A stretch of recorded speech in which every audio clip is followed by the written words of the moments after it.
Previously on A Playmobil Life. Carl wanted to change. Gabby, I am miserable at work. I cannot do it anymore. The police found Lance's letter after he committed suicide, and Mike paid the price for protecting Rayanne. Every day on Breezewood Lane, the residents face their share of problems. Whether it's a paperboy who's off the mark, an electronic that's out of whack, or a report card that is inadequate. These everyday problems can seem like matters of life and death. I've told your paperboy 10 times not to throw the paper into my flowers. Oh my gosh. I don't know how you can call yourself a repairman when the thing that you repaired is still broken. What was that? And get this, Carl. Her math teacher said that the only thing that's worse than her math skills is her attitude. I gotta go. But then something truly horrible comes along. Mike. And we rush to hold on to what really matters before it's gone forever.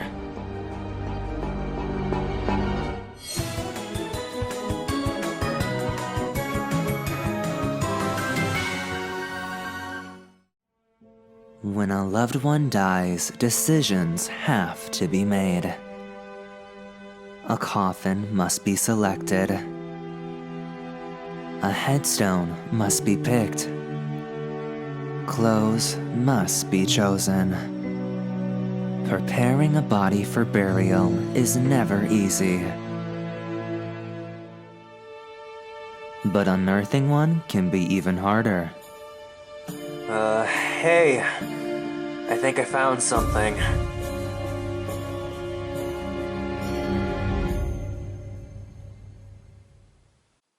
Hey, you ready to go? Yeah, we can head out. You look nice. Thanks. I can't believe today is really happening.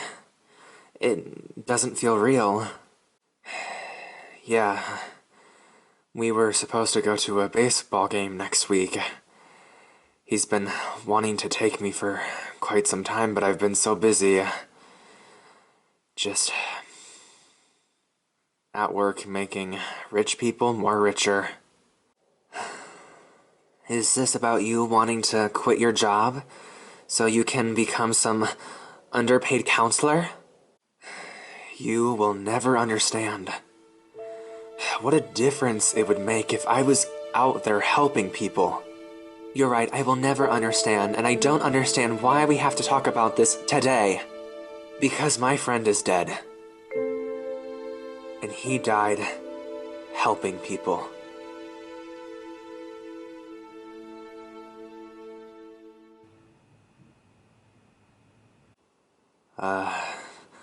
I wanted to come over to show you a rough draft of Mike's funeral service. I'm sure it'll be fine. I wanted to see if you wanted to add something to it, to make it a little bit personal. Did he have any favorite poems? Any favorite writers? Mike wasn't really much of a reader. I see. Susan, were you planning on saying anything during the service? Like what? I wish someone wouldn't have killed my husband. Mom, he's just trying to help. I know. I'm sorry. I just don't know what to say. That would be enough. I don't know how to explain to people the kind of man he was. The kind of husband and father he was. I just never thought that I would have to sum up his life for him. Everything will be okay. If there's one thing that I know at this moment is that nothing is okay.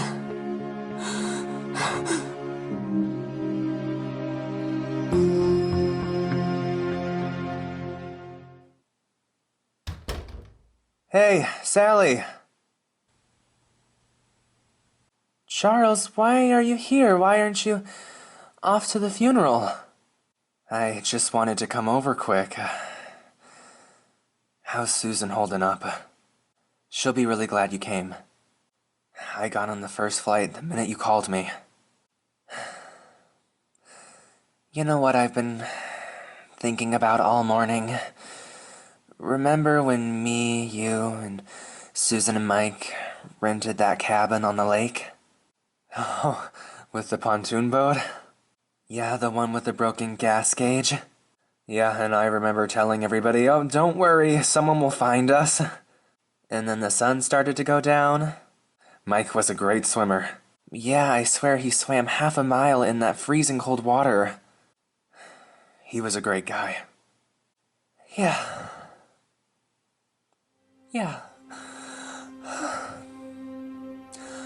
I just can't believe I'm never gonna see him walk out of his house again. I didn't just lose a neighbor. I lost a friend. Oh God, I'm sorry. I've been doing a really good job of keeping it together. I'm so sorry, Sally. He really seemed like a good guy. He was. He was the best. Did you want to ride with us to the funeral? No, I have to finish getting ready, but, I'll see you guys there.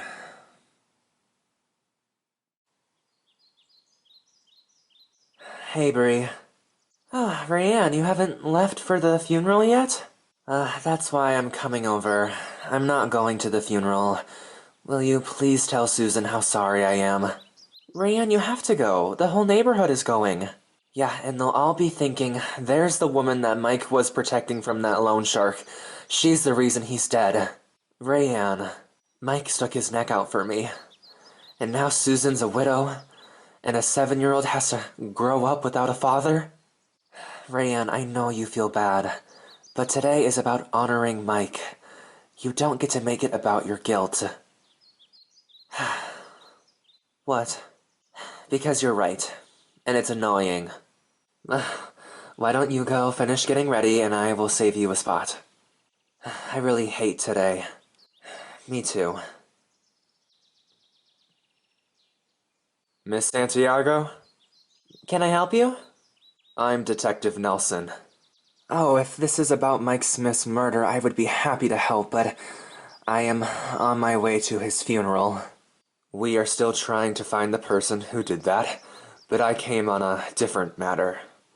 A missing persons case. Oh? I'd like you to come down and answer some questions. Right now? Yes, please.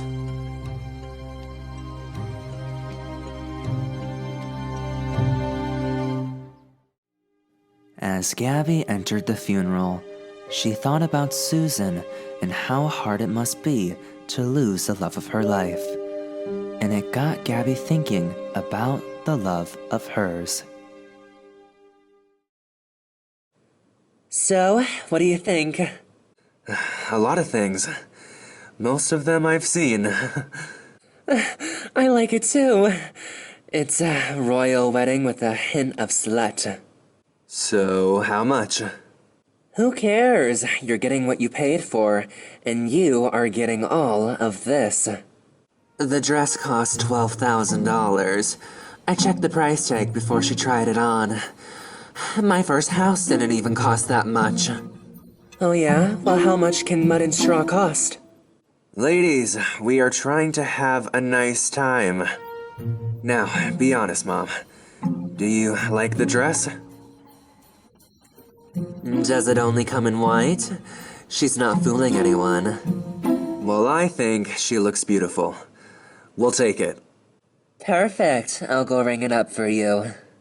No, money should not be spent like that. Gabby, can you give us a moment? Fine. What are you doing? She loves the dress and you keep insulting it. You don't get it, Carl. If you give in to this dress, she's just gonna keep using you. She will run you dry. That woman is a gold digger. Hit her, Carl, hit her. Mother, you know I love you. But if you say one more critical thing about Gabby, don't bother coming to our wedding. Well, I guess you made your choice. I hope she realizes how lucky she is. No, I am the lucky one. I have never met anybody like her. And when I see her smile, it's all worth it. Carl, sweetie, do you know what would make this dress pop? Oh, I shouldn't. Tell me. Well, it's probably too much, but a pair of diamond earrings? Then I guess our next stop is the jewelry store. Yay.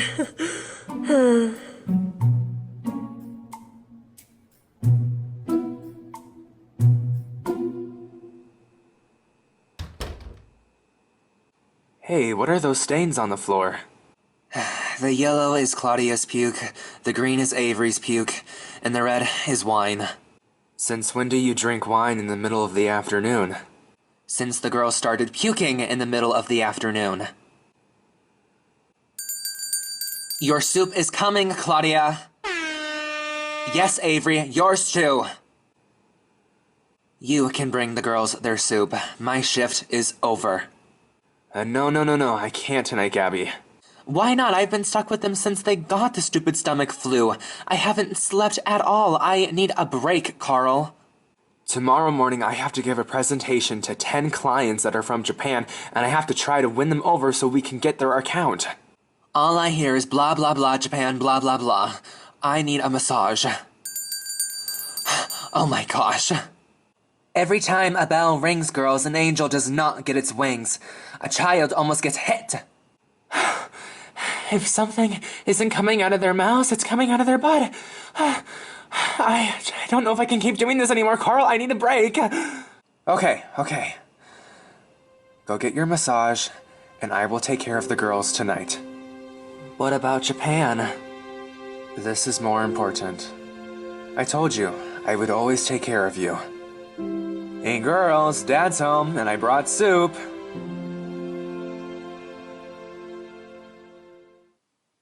Hey honey, just letting you know that I'm on my way to the rehab center to come and see you.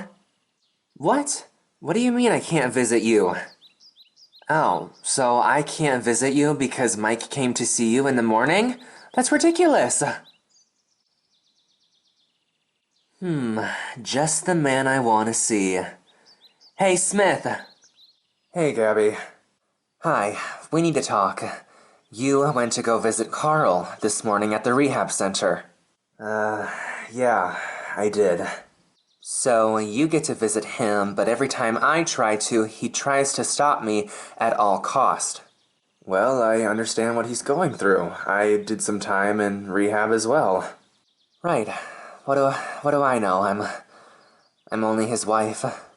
Gabby, he's a little on edge at the moment. Just cut him some slack. You think I want to go there and give him a hard time? I just want to be there for him. Yeah, but you being there and seeing him just reminds him of how he's messing everything up. He feels like he's failing you. Oh, that's ridiculous. Why do you think he keeps pushing you away? He doesn't want you to see him like this, and I think he's a little scared. Of what? He thinks you're gonna leave him.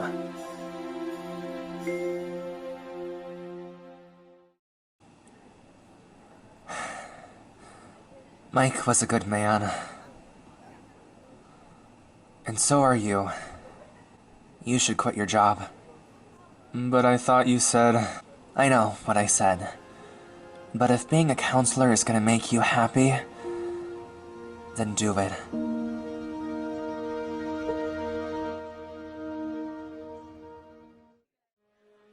As Sally looked at a picture of Susan and Mike on their wedding day, she thought about the tragic end of their marriage, and also about the beginning of her own. Oh, I can pay for the bill. No, I got this. Why, 'cause you're the guy? No, because I asked you out. It's only fair. Let me get it. Next time. Next time? You're gonna ask me out on a second date? Absolutely. Okay, but you should know that I have a 3-date rule before I even consider hooking up with someone. Well, for the record, I wasn't expecting anything.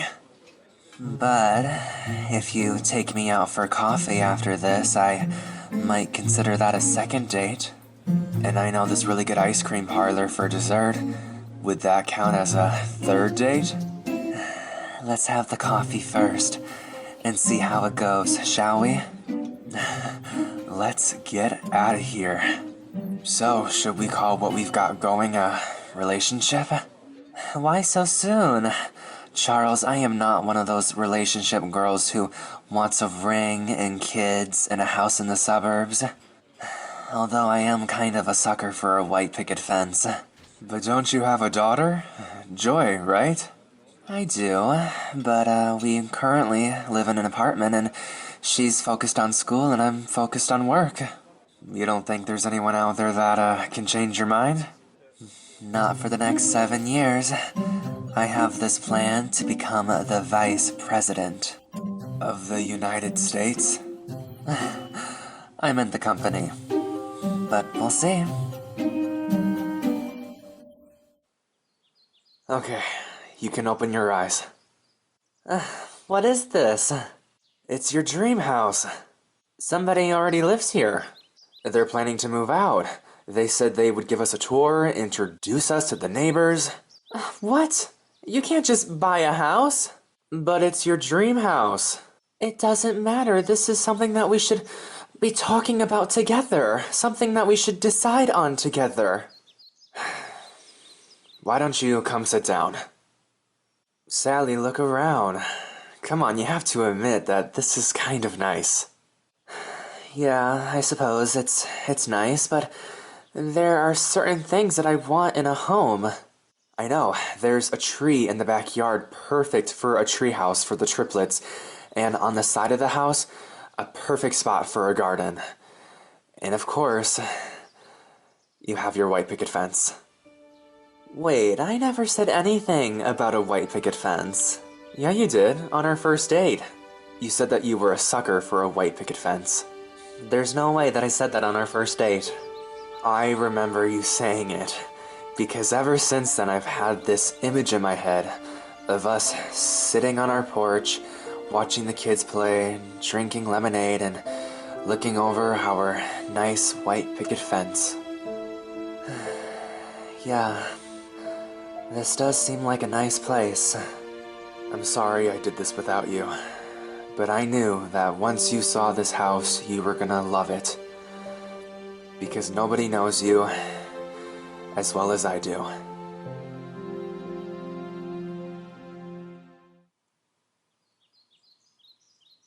Here, I put your CDs in this bag. Oh, thanks. Do you mind if I take the portable CD player? The one that I use when I'm cooking? Well, how else am I gonna play my CDs? Yeah, that's fine, you can take it. Okay, thanks.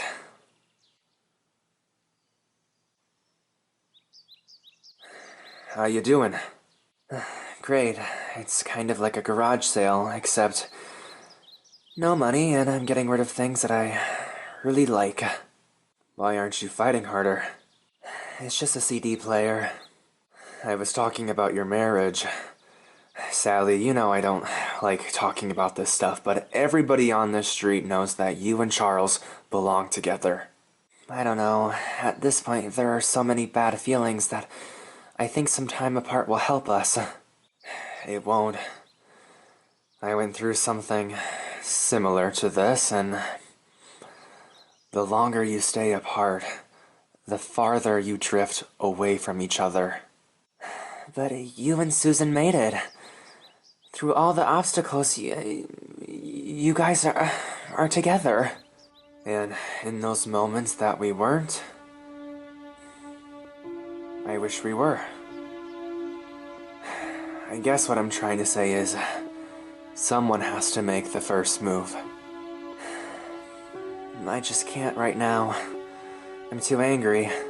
Well, someday that anger will fade. And all you'll want is to have your husband back.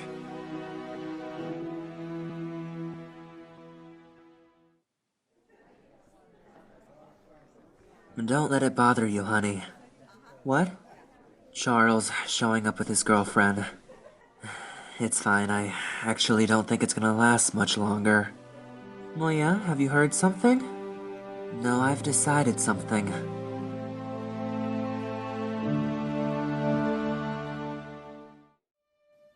Bree found herself helpless in the face of a powerful man. And this got her thinking about how she learned how to handle powerful men before. So, what are you making? Oh, Bree, I didn't know that you were in here. I'm making honey pecan pie. It's your father's favorite. Can I help? The pie's done, but I can teach you how to make whipped cream. Of course, there's probably so many other things that I should teach you first. Like what? Like how to be a woman. That is the most important lesson that I could pass down. As the cream thickens, you whip a little faster, okay? But don't I become a woman just by getting older? Oh no, Bree. There are some things that you are just too young to understand. But I suppose I could teach you about the mask. The mask? It's what my mother and my grandmother called it. It's the face that you wear when you don't want people to know what you're feeling. All well-brought-up women use it to conceal their feelings, especially when it comes to men. Why? Because if a man knows what you're feeling, it gives him power over you. And he'll use it and abuse it selfishly. Does Dad know how much you love him? Oh yes, I have told him many times that I cannot live without him. If you're upset with him, then why are you baking his favorite pie? Because over the years I have forgotten how to wear my mask. The pie will be a distraction so Dad doesn't see the devastation on my face. Devastation? It's an emotion that you might feel when your friend calls you to tell you that your husband's car was spotted at some motel next to his co-workers. Practice your mask. Oh no, Bree. That's too much. All you need is a hint of a smile. Perfect. Now no one will ever know what you're really feeling. And I'll have power over men? I hope so.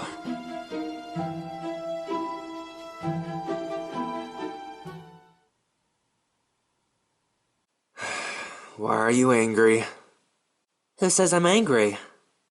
You don't think after all these years I can't read you? Well, if I'm such an open book, then what am I angry about? So you admit that you're angry? I admit no such thing. You know, this thing that you're doing. And what thing would that be? You're putting on this face to hide your emotions from me. Well, maybe I don't feel safe sharing my emotions with you. Well, that's a horrible thing to say. You are safe with me. I'm your husband. Okay. After dessert, you You gave a certain compliment to Gabby. You're kidding me. It was hurtful. To who? To me. How so? You told her that she was the most beautiful woman in the world, with me standing right next to you. I think it's time for bed. Now? You wanted to know what I was feeling. I'm feeling hurt and humiliated. And I think it's foolish that you feel that way. Are you coming to bed, or are you gonna stay down here and pout? Actually, I was just thinking about my mother, and how insightful she was. I'll be right along. I just wanna tidy up first. Okay. Oh, and Rob, I'll be serving waffles for breakfast tomorrow. My favorite.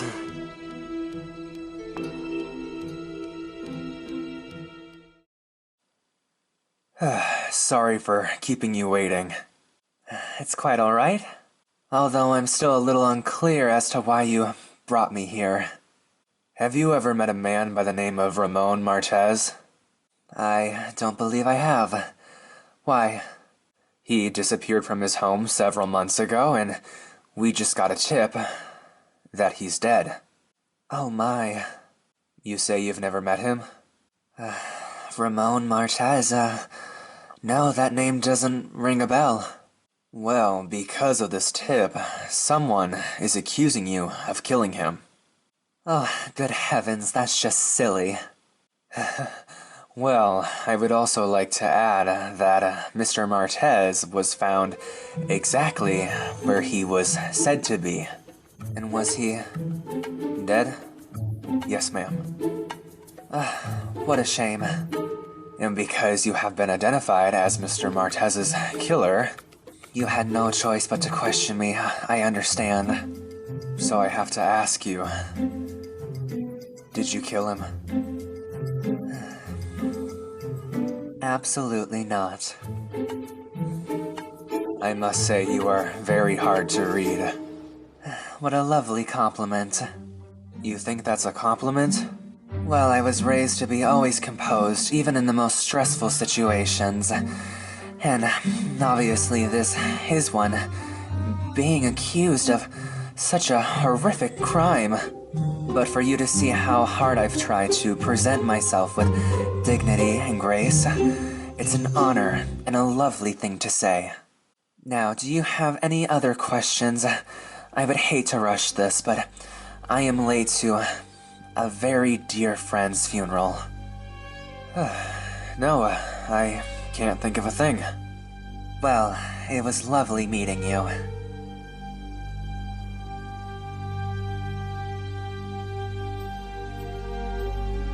How'd it go? She's something, all right. I'm just not sure what we got by bringing her down here. Her fingerprint.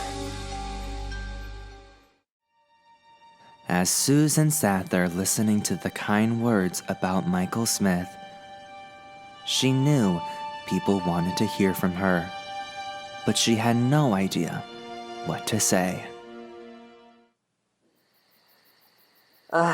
We get to enter our house as Mr. and Mrs. Smith. To think that I get to spend the rest of my life with the man that I love. I'm so happy that I could float. I think you've had a little too much to drink. But I'm happy too. That's it? I'm happy? Well, that about covers it. What do you want from me? I'm not a big word guy. Okay, come on, Mr. Strong and Silent. What? Write me a poem. Oh, leave me alone with this stuff. It's my wedding night and I want a poem. All I remember is this one thing from when I was a kid. I'll take it. Give me my poem, husband. Okay. I love you once. I love you twice. I love you more than beans and rice. Now that is a poem.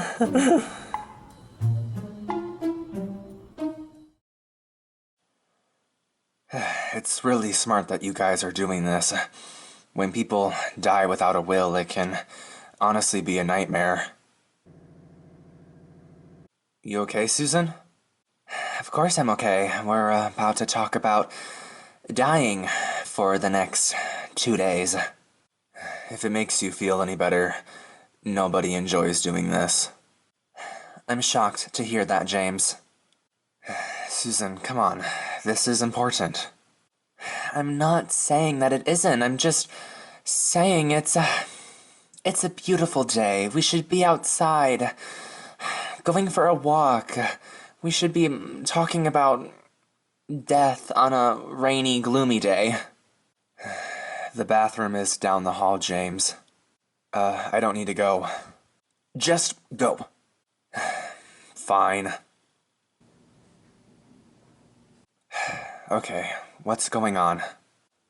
We're jinxing us by talking about this stuff. We're inviting death in. Just opening the door for it. No, Susan, by not doing this would be jinxing us. We need to do this for protection. James, go wash your hands. Can we please just do this a different day, please? Susan, the sooner that we get this done, the better. Besides, for me, doing this and knowing that you and this house and the baby will be okay is so important to me. Okay. James, we're not paying you to go to the bathroom. This is the best food truck. I don't care what anybody says. Well, I'm glad you're happy, but I'm not sure any burger is worth the half-hour drive. That's because you haven't tried your burger yet. Claudia said that Miss Santiago's boyfriend got killed by a car. Yes, he did. It was an accident, and it was very sad. But that's why we look both ways before we cross the street. Where do we go when we die? Well, you know, you go to heaven. Does everyone go? Everyone that you know will go to heaven. What about animals? Animals go to heaven too. What about bugs? Bugs are annoying and gross. You don't want them in heaven. What about the animals that eat bugs? Won't they starve? You're right. There are bugs in heaven. But if all the people and all the animals and all the bugs go to heaven, won't it be super crowded? No, sweetie. Heaven is perfect. How is it perfect? You want to jump in here, Mike? Buddy, this is heaven. It is? Sure. Sitting with the people that you love, eating a really good burger. It's gotta be heaven. You know what else is heaven? What? The place that we fish. Near the waterfall? Yep, heaven. And when we're watching the football game and Mom brings us a nice tray of snacks? That's heaven too? If heaven is supposed to be the happiest place, don't all those places sound like heaven to you? Yeah. What are hamburgers made of? Because I know it's not ham.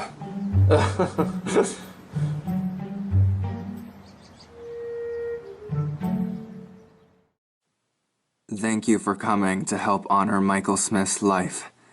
The family invites you to join them at the cemetery. I changed my mind.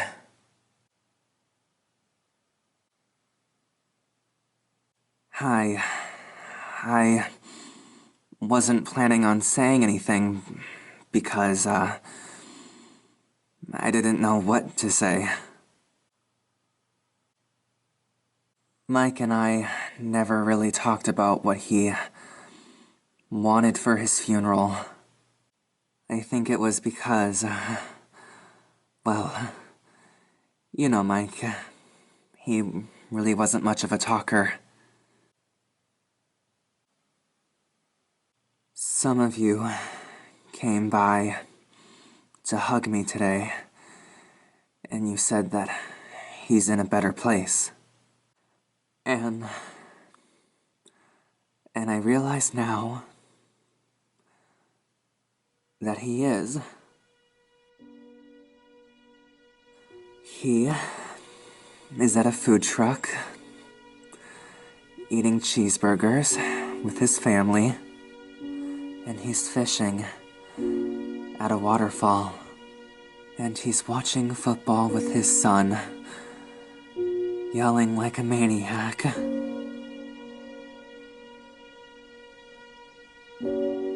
So, since he has to be in all of those wonderful places,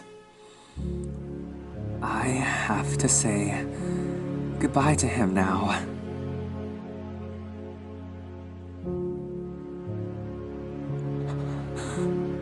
Goodbye, Mike.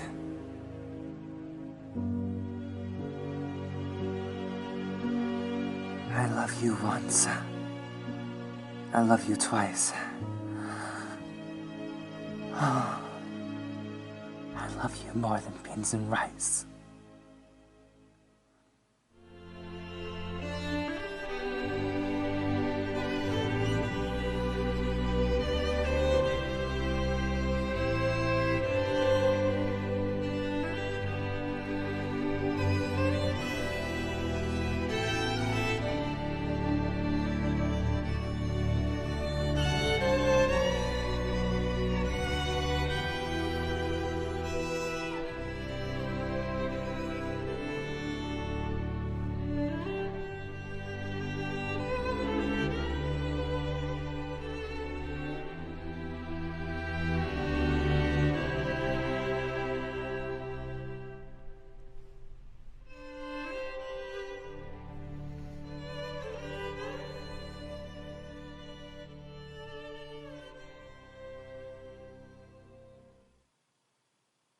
You know what? Mike was right. This is the best burger I've ever had.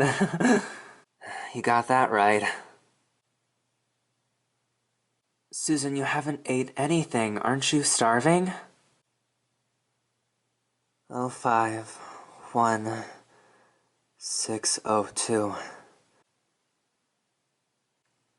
That's Mike's password to his voicemail.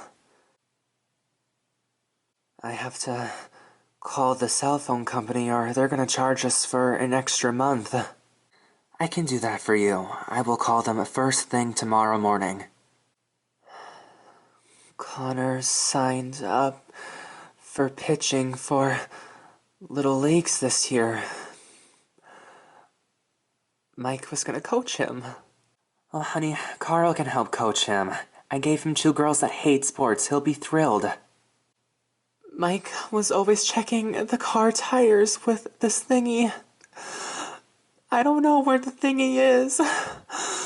All I know was that it was important, and it kept us safe. Hey, Charles is still taking care of my car. I'll just have him add yours to his list. Oh, Susan, we are gonna do everything that we can to keep you up, okay? Okay. Yes, as much as death takes from us, it also gives. It teaches us what's truly important, like giving back after a lifetime of taking. Going after something we should have never let go of. Or looking back on what made us who we are. But sometimes the lessons learned after a person's death aren't the ones we expected. Forensics says that the fingerprints on the mug match the prints on the dead guy. The whole time she was dating Harrison, I never trusted her. You think we got enough to arrest her? Probably. But I want to hold off. I want to make sure that we have enough to put this bitch away for good.